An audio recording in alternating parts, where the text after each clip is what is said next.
So I just got back from David Mosley's court hearing in the Bronx today. For those of you that don't know, David Mosley is the guy that tortured and sacrificed a cat on his social media.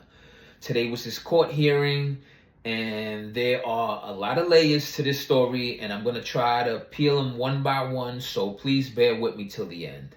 I will tell you this: it doesn't matter what media outlet is covering this story, you are not going to get a more in-depth look into this story as you are about to get right here, right now.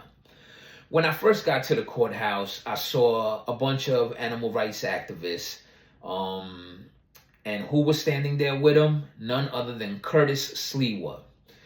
I just want to say that if you are an animal rights organization and you did not endorse Curtis for mayor, you should quit your fucking job right now.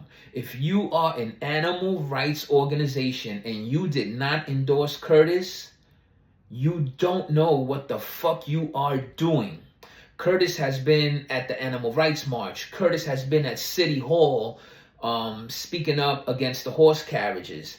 Curtis was there today in the cold, holding up signs front and center. And he also even brought some colleagues with him with red berets. Like I said, quit your fucking job today. Today. You're fired. You're fucking fired.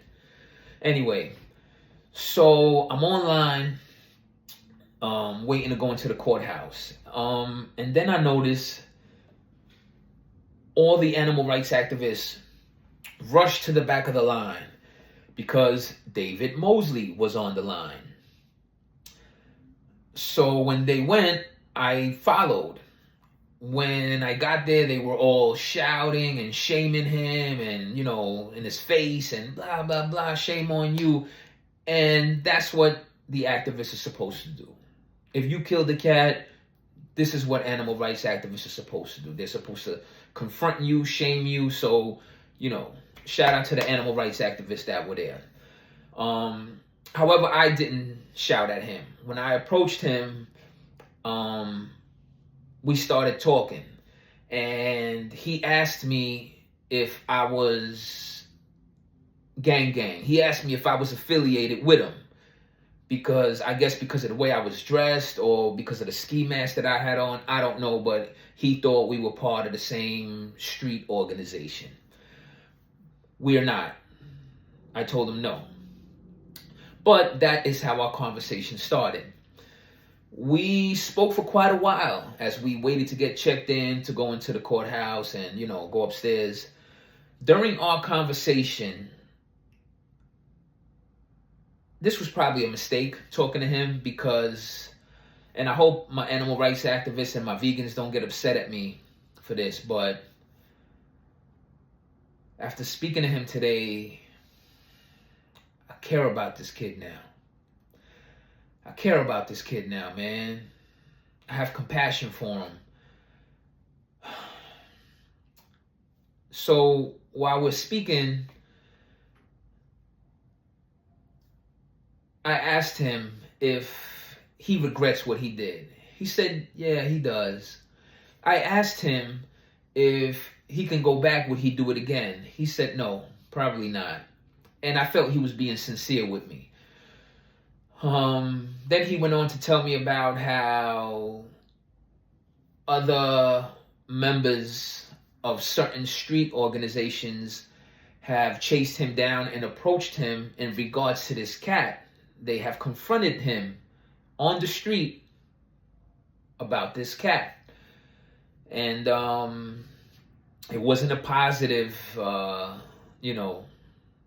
interaction. Let's just leave it at that. They are not happy with him in regards to this cat. And they shouldn't be. Nobody should be. I also gave him a piece of advice. I told him that there's something that he should do. And David, if you're watching this, I hope you take my advice and you do what I told you to do, brother. Please. This is the right thing to do. This is what you have to do, man.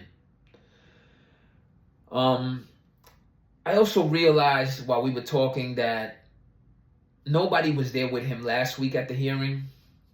And this week, two of his homies showed up with him. And this is what led me to have compassion for him. Because I realized that if David was my son, I have a 21-year-old son. David is probably mid-20s somewhere. If David was my son, if my son were to do this, I would whoop my son's ass. I would whoop my son's ass. But I would also show up with my son every single time he would have to go to court. I would be right there, right beside my son, supporting him every step of the way, letting him know that he is not alone and that I love him. And I didn't see that last week. I didn't see that this week. There was nobody there, an adult. There was nobody, you know what I'm saying? There was no parent. There was no nothing. So it made me feel like he doesn't have this support or this love at home.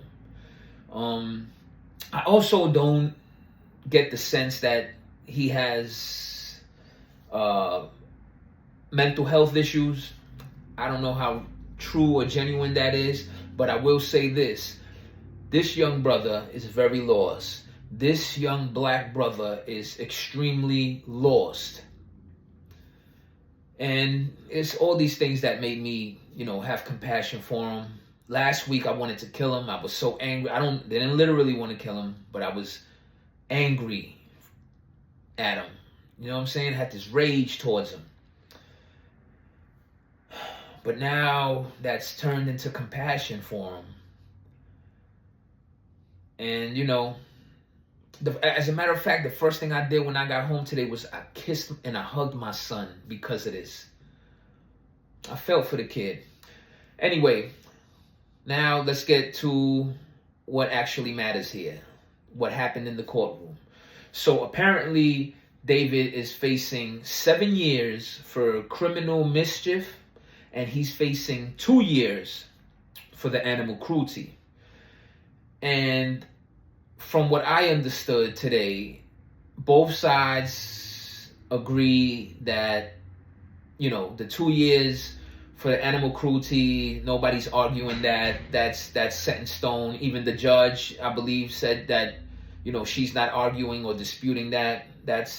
And the 2 years is the maximum he can get for the animal cruelty charge. And that's what we care about, the animal cruelty charge. So that is agreed on both sides. There's, that's done.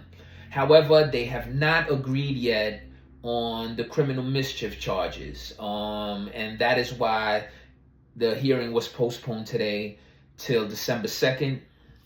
So they're figuring that part of it out.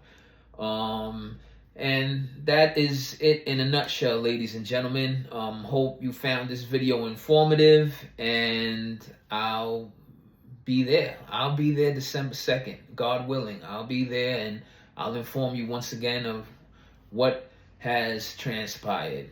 Until then, I'll see y'all later. Stay vegan.